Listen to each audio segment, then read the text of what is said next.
Movie के start में हम कैलिफोर्निया नाम की एक यूनिवर्सिटी को देखते हैं, जिसके रिसर्च लैब में एक रिसर्चर किसी प्रोजेक्ट पर काम कर रही थी और इस रिसर्चर का नाम जोई था, जो कि मूवी की मेन कैरेक्टर है। उसकी टीम में 3 और लोग भी थे जो कि उसके फ्रेंड थे और उसके बेस्ट फ्रेंड का नाम फ्रैंक था। उस टाइम वो एक मरे हुए डॉग पर एक्सपेरिमेंट करते हैं जो कि सक्सेसफुल नहीं हो पाता। नेक्स्ट डे उनकी टीम में एक न्यू पार्टनर आती है जिसका नाम इवा था और वो एक कैमरा असिस्टेंट थी। जोई इवा को बाकी सबसे इंट्रोड्यूस करवाती है। यहाँ पर जोई और उसका फ्रेंड फ्रैंक अपने प्रोजेक्ट पर इवा से, जो कि कैमरा असिस्टेंट होती है, उससे रिकॉर्डिंग करवाते हैं और वो अपनी एक इन्वेंशन के बारे में बता रहे होते हैं जो कि एक सीरम था और उसी पर ये रिसर्च कर रहे थे और वो बाकी इन्फॉर्मेशन के बारे में भी रिकॉर्ड करते हैं और ये भी कि वो सीरम कैसे वर्क करता है। फ्रैंक बताता है कि ये सीरम जोई ने इन्वेंट किया है और हमारे दूसरे फ्रेंड ने इसमें एक पल्स एक्टिव किया है और उस पल्स की मदद से चाहे कोई मरा हुआ इंसान हो या फिर जानवर हो, दोबारा जिंदा हो सकता है। फिर एक रात जोई नाइट शिफ्ट में काम कर रही होती है, तभी उसका फ्रेंड वहाँ पर आकर उसे डरा देता है। इसके बाद वो दोनों बातें करने लगते हैं। बातों ही बातों में जोई उसे बताती है कि इस प्रोजेक्ट के खत्म होते ही फ्रैंक और मैं शादी कर लेंगे और इस बात की वजह से हम जोई के उस फ्रेंड को सैड और जेलस होते हुए देखते हैं, क्योंकि वो भी जोई को लाइक करता था। फिर नेक्स्ट डे वो अपनी रिसर्च के बारे में डिस्कस कर रहे होते हैं, जहाँ पर जोई का दूसरा फ्रेंड अपना आइडिया शेयर करता है और मसले का सोल्यूशन बताता है और उन्होंने डॉग पर जो एक्सपेरिमेंट किया था वो भी सक्सेसफुल हो जाता है, जिसकी वजह से वो लोग काफी खुश हो जाते हैं। फिर रात में दिखाया जाता है कि जोई एक नाइटमेयर देख रही है, यानी एक बुरा ख्वाब, जहाँ पर एक अपार्टमेंट में आग लगी हुई थी, जिसकी वजह से जोई डर जाती है और फौरन जाग जाती है। तो फ्रैंक वहाँ पर आकर उससे पूछता है कि क्या तुम फिर से डर गई हो उस नाइटमेयर से, जिस पर जोई कहती है कि हाँ, आज भी, जिससे हमें ये पता चलता है कि जोई को एक नाइटमेयर हर रात आया करता था। असल में इसके पीछे भी एक रीजन थी। इसके बाद फ्रैंक जोई को रिलैक्स करके वहाँ से चला जाता है। फिर नेक्स्ट डे वो लोग फिर से एक डॉग पर एक्सपेरिमेंट करते हैं जो कि मरा हुआ था और वो अपने सीरम के जरिए इस डॉग को जिंदा करना चाहते थे। अब वो हर साइंटिस्ट की तरह पहले अपना एक्सपेरिमेंट एक जानवर पर ही कर रहे थे और इस एक्सपेरिमेंट का सारा प्रोसेस इवा अपने कैमरा में रिकॉर्ड कर रही थी। फिर जोई उस डॉग की आईज चेक करती है, जिससे उसे पता चलता है कि ये डॉग ब्लाइंड है, यानी वो देख नहीं सकता। इसके बाद वो लोग उसके ब्रेन में अपना सीरम इंजेक्ट करते हैं और उसे इलेक्ट्रिक शॉक भी दिया जाता है और थोड़ी देर के बाद वो डॉग जिंदा हो जाता है। और जब वो लोग उस डॉग को रिलैक्स करते हैं तो जोई उसकी आईज दोबारा चेक करती है और अब उस डॉग की आंखें भी ठीक हो गई थी। अब डेफिनेटली ये उस सीरम का ही कमाल था। जोई बताती है कि ये सीरम ना सिर्फ जिंदा करता है बल्कि हील भी करता है। एक्सपेरिमेंट की सक्सेसफुल होने की वजह से वो लोग सेलिब्रेशन करते हैं और काफी खुश भी थे। फिर जोई और फ्रैंक उस डॉग को अपने साथ घर ले आते हैं, लेकिन वो डॉग ना तो ज्यादा घुल मिल रहा था और उसका बिहेवियर भी काफी अजीब था। और रात में जब जोई सो रही होती है तो वो डॉग उसके पास आता है और उसे घूरने लगता है। फिर अगले दिन इवा उस डॉग के साथ खेलने की कोशिश करती है, लेकिन वो तो कोई मूवमेंट ही नहीं कर रहा था, एक ही जगह पड़ा हुआ था। तो इसीलिए वो सब लोग उसका MRI करते हैं, जिससे उन्हें पता चलता है कि सीरम अभी तक उसके दिमाग में ही है, यानी उस सीरम ने पूरी बॉडी में फ्लो नहीं किया। फिर रात के टाइम जोई का फ्रेंड अकेला ही उसी प्रोजेक्ट पर काम कर रहा था और वहीं पर वो डॉग भी केज में बंद था। तो तभी उसे अचानक से आवाज सुनाई देती है। जब वो चेक करने के लिए जाता है तो दिखता है कि वो डॉग मिसिंग है। वो डॉग को काफी ढूंढता है। इसके बाद वो डॉग खुद ही उसके सामने आ जाता है और अजीब तरीके से उस पर भौंकने लगता है, जैसे किसी ने उसे पोजेस किया हो। फिर जोई का वो फ्रेंड अपने बाकी पार्टनर से मिलता है और उन्हें वो सारी बात बता देता है, लेकिन कोई भी उसकी बात का बिलीव नहीं कर रहा था। जोई उसे कहती है कि फजूल में ओवर एक्टिंग करना बंद करो, ऐसा कुछ भी नहीं है। इसके बाद फ्रैंक उस डॉग के ब्रेन को चेक करता है, जिससे उसे पता चलता है कि उस सीरम की वजह से उस डॉग के सेल्स चेंज हो रहे हैं और ये देखकर फ्रैंक काफी परेशान हो जाता है, क्योंकि ये एक रिएक्शन था। फिर नेक्स्ट डे जोई और फ्रैंक यूनिवर्सिटी जाते हैं, जहाँ पर फ्रैंक प्रोजेक्ट के लीडर से मिलता है, जहाँ पर प्रोजेक्ट के लीडर फ्रैंक पर काफी गुस्सा करती है कि तुमने सिर्फ कोमा के पेशेंट का एक्सपेरिमेंट करने की परमिशन ली थी, तो फिर ये सब कुछ क्या है,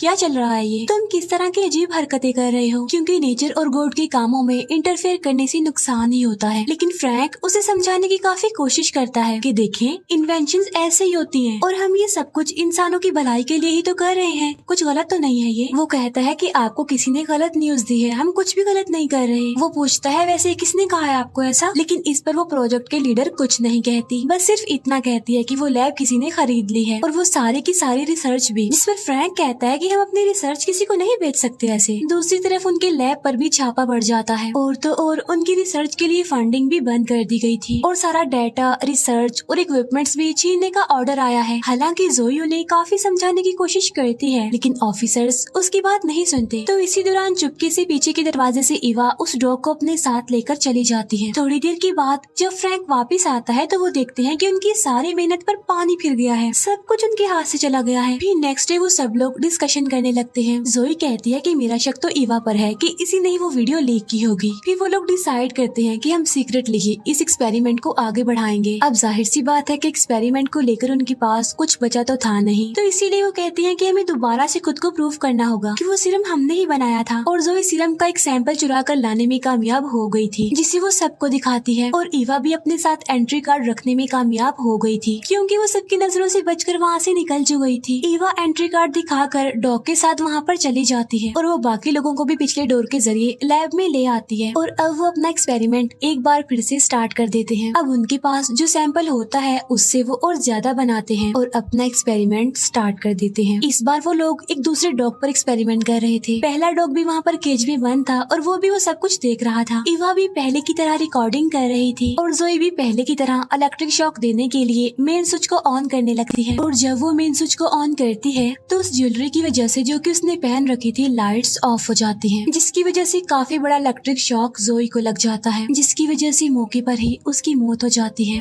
अब फ्रैंक जो कि जोई को प्यार करता था, उसे खोना नहीं चाहता था। वो डिसाइड करता है कि वो ये सीरम जोई को इंजेक्ट करेगा ताकि वो दोबारा जिंदा हो जाए, लेकिन सब उसे ऐसा करने से मना करते हैं। वो कहते हैं कि आज से पहले हमने किसी पर भी इंसान पर इस तरह का एक्सपेरिमेंट नहीं किया। फ्रैंक कहता है कि लेकिन मुझे पता है कि ये सीरम वर्क करता है और इसीलिए मैं जोई को दोबारा हासिल करना चाहता हूँ, मैं उसे खो नहीं सकता। और इसीलिए सब मान जाते हैं। अब यहाँ पर फ्रैंक बिल्कुल उस डॉग की तरह जोई में भी वो सीरम इंजेक्ट करता है, जबकि ईवा उसे इलेक्ट्रिक शॉक देती है। जोई का फ्रेंड देखता है कि सिक्योरिटी गार्ड्स उनके लैब की तरफ आ रहे हैं, इसीलिए वो सब चुप जाते हैं। और जब गार्ड वहाँ से जाता है तो सब बाहर आ जाते हैं और देखते हैं कि जोई स्ट्रेचर पर बैठी हुई है, यानी वो दोबारा जिंदा हो गई है। और वो किसी भूत से कम नहीं लग रही थी, क्योंकि उसने व्हाइट कपड़ा लिया हुआ था फेस पर। इसके बाद फ्रैंक जोई को जिंदा देखकर बहुत खुश हो जाता है। इसके बाद वो जोई की भी MRI करते हैं, जिससे उन्हें पता चलता है कि जोई के भी सेल्स चेंज हो रहे हैं। इसीलिए वो सब परेशान हो जाते हैं, लेकिन फ्रैंक जोई को अपने साथ ले जाता है और जोई फ्रैंक को वो बातें बताती है जो उस वक्त फ्रैंक के दिमाग में चल रही थी। और ये सब कुछ सुनकर फ्रैंक डर कर वहाँ से भाग जाता है। फिर जोई चीजों को भी अपने ब्रेन पावर से मूव करने लगती है। यानी यहाँ पर हम ये देख पाते हैं कि उस सीरम की वजह से जोई की ब्रेन पावर काफी बढ़ चुकी थी और वो दूर से ही लोगों का ब्रेन पढ़ सकती है, उनकी बातें सुन सकती है। और अचानक से उसकी उंगलियां भी नीली होने लगती हैं। और जब वो मिरर में देखती है तो वो भी टूट जाता है और मिरर यहाँ पर उसकी 2 रिफ्लेक्शन दिखा रहा था। फिर वही डॉग जोई के पास आकर उस पर भौंकने लगता है और यहाँ पर जोई अपनी ब्रेन पावर को यूज करते हुए उस डॉग को मार देती है। इसके बाद वो डरते हुए फ्रैंक के पास आती है और उसे बताती है कि मैं पहले जैसी नहीं रही, मैं चेंज हो गई हूँ, मेरे साथ सब कुछ अजीब हो रहा है, लोगों के ब्रेन में क्या चल रहा है, वो क्या बोल रहे हैं, मुझे सब कुछ पता चल रहा है। और जब मैं मर गई थी तो काफी सालों से मैं एक जगह पर ही फंसी रही, जहाँ पर मुझे लोगों की चीखें सुनाई देती थी और मुझे लगता है वो हेल थी। फ्रैंक कहता है कि तुम सिर्फ कुछ मिनट के लिए ही मरी थी और ये एक साइड इफेक्ट हो सकता है, परेशान मत हो। इसके बाद फ्रैंक जोई को नींद का इंजेक्शन लगा देता है और जब जोई सो रही थी तो ईवा उसके पास आती है, लेकिन ऐसा होते ही जोई की ब्रेन पावर से ईवा भी जोई के ड्रीम में चली जाती है। और ये वही नाइटमेयर था जो जोई हमेशा देखा करती थी। यानी जब जोई छोटी थी, ईवा उससे बात करने की कोशिश करती है लेकिन वो कुछ भी नहीं कहती और इसके बाद ईवा की आंख खुल जाती है। फ्रैंक उसे बताता है कि असल में ये जोई का नाइटमेयर है जो उसे हमेशा तंग करता था। असल में जब जोई छोटी थी तो उसकी बिल्डिंग में आग लग गई थी, जिसके ख्यालों से आज तक जोई बाहर नहीं आ पाई। लेकिन वो देखती है कि ईवा के हाथ पर जलने के निशान है, जैसे कि वो सचमुच उस नाइटमेयर में गई हो और ये सब कुछ उस सीरम की वजह से हुआ था। फ्रैंक कहता है कि इस बारे में मुझसे कुछ मत पूछो, कुछ नहीं जानता मैं। ये कहकर वो वहाँ से चला जाता है। जोई का फ्रेंड ईवा को बताता है कि उस सीरम की वजह से जोई की ब्रेन पावर काफी बढ़ चुकी है, यानी वो डेवलप हो चुकी है। और ऐसा उस डॉग के साथ भी हुआ था, लेकिन अब क्योंकि वो जानवर था इसीलिए हमें पता नहीं चल पाया कि आखिर उस डॉग के साथ चल क्या रहा है। और जोई जब नींद से जागती है तो उसकी आंखें बिल्कुल ब्लैक हो गई थी। इसके बाद जोई का वो फ्रेंड जो उसे पसंद करता था उसे ढूंढने लगता है, लेकिन जोई उसे नहीं मिलती। लेकिन फिर थोड़ी देर के बाद वो उसके पीछे से आ जाती है और यहाँ पर जोई उसके साथ अजीब हरकतें करने लगती है, क्योंकि उसने उसका दिमाग पढ़ जो लिया था। जोई का फ्रेंड उसे पीछे की तरफ पुश करता है, जिसकी वजह से जोई को गुस्सा आ जाता है। जोई कहती है कि तुम सबके साथ बहुत बुरा होगा, कुछ भी ठीक नहीं होगा, जिस पर जोई का फ्रेंड कहता है कि नहीं, सब कुछ ठीक हो जाएगा। और उसकी आईज ब्लैक हो जाती है एक बार फिर से। जोई बगैर उसे हाथ लगाए ही कबर्ड में फेंक कर दरवाजा बंद कर देती है और उसे बहुत ही बुरे तरीके से क्रश करके मार देती है और उसका सारा खून बाहर निकलने लगता है। और इसके बाद जोई जाकर दोबारा से सो जाती है और जब वो सारे लोग वापस वहाँ पर आते हैं तो उन्हें अपना वो फ्रेंड नहीं मिल रहा होता और जोई यहाँ पर ऐसे रिएक्ट करती है जैसे उसे कुछ पता ही ना हो। तब जोई के फ्रेंड को उस पर शक होने लगता है कि ये सारा किया धरा जोई का ही है, इसीलिए वो सिक्योरिटी चेक करने के लिए सोचता है। और यहाँ पर भी जोई अपनी ब्रेन पावर को यूज करती है और उन्हें बंद कर देती है और बाहर ही नहीं आने देती। जोई के पास वहाँ पर ईवा बैठी होती है। जोई उसे कहती है कि तुम बिल्कुल ठीक सोच रही हो, मैं इस दुनिया की नहीं हूँ। तो ये सुनकर ईवा डर जाती है। तब जोई का फ्रेंड उससे अपने उस फ्रेंड के बारे में पूछता है जिसे जोई मार चुकी थी। तो वो स्माइल करके कहती है कि कुछ नहीं किया मैंने, तो मैं तो यहीं पर बैठी थी। और यहाँ पर जोई अपनी पावर से उसके मुंह में उसी की इलेक्ट्रिक सिगरेट घुसा देती है और दम घुटने की वजह से जोई का दूसरा फ्रेंड भी मारा जाता है। इसके बाद जोई वहाँ से गायब होकर किसी दूसरी जगह पर पहुँच जाती है और अब सिर्फ वहाँ पर फ्रैंक और ईवा ही बचे थे। सब कुछ हवा में उड़ने लगता है और जोई सब कुछ उन लोगों की तरफ फेंक रही थी जिससे वो इंजर्ड हो जाते हैं। तब ये देखकर ईवा और फ्रैंक वहाँ से भाग जाते हैं और इसके बाद सारी डेड बॉडीज भी दोबारा से जिंदा होकर खड़ी हो जाती हैं। इसके बाद फ्रैंक एक इंजेक्शन बनाता है और वो ईवा से कहता है कि तुम उसे प्रॉमिस करो कि मुझे चाहे कुछ भी हो जाए, तुम जोई को यहाँ से बाहर जाने नहीं दोगी, क्योंकि अगर वो बाहर चली गई तो सबको डिस्ट्रॉय कर देगी, क्योंकि वो जोई नहीं है। और ये कहकर वो जोई के पास जाता है और जोई उसे कुछ दूर खड़ी होती है। थोड़ी देर के बाद जोई उसके पास आ जाती है और उससे पूछती है कि तुम ये इंजेक्शन क्यों लेकर आए हो। तब उसे यकीन दिलाने के लिए फ्रैंक उस इंजेक्शन को नीचे रख देता है और उसे समझाने की कोशिश करता है कि हम सब कुछ दोबारा मिलकर ठीक कर लेंगे। जोई उससे पूछती है कि क्या तुम अभी तक मुझसे प्यार करते हो, जिस पर फ्रैंक कहता है कि हाँ अभी तक करता हूँ। तब जोई कहती है ओके ठीक है, मुझे खुद चेक कर लेने दो। और जब वो फ्रैंक का दिमाग पढ़ती है तो वो गुस्से में आकर चिल्लाने लगती है और फ्रैंक को भी बहुत बुरे तरीके से मार डालती है। और यहाँ पर जोई के अंदर का शैतान साफ साफ दिखाई दे रहा था और वो बाकी बचा सीरम भी सारा अपने दिमाग में इंजेक्ट कर लेती है, जिससे उसका दिमाग और भी ज्यादा पावरफुल और खतरनाक स्टेज पर जा चुका था और ऐसा लग रहा था कि जोई को खत्म करना अब इम्पॉसिबल है। मीनवाइल ईवा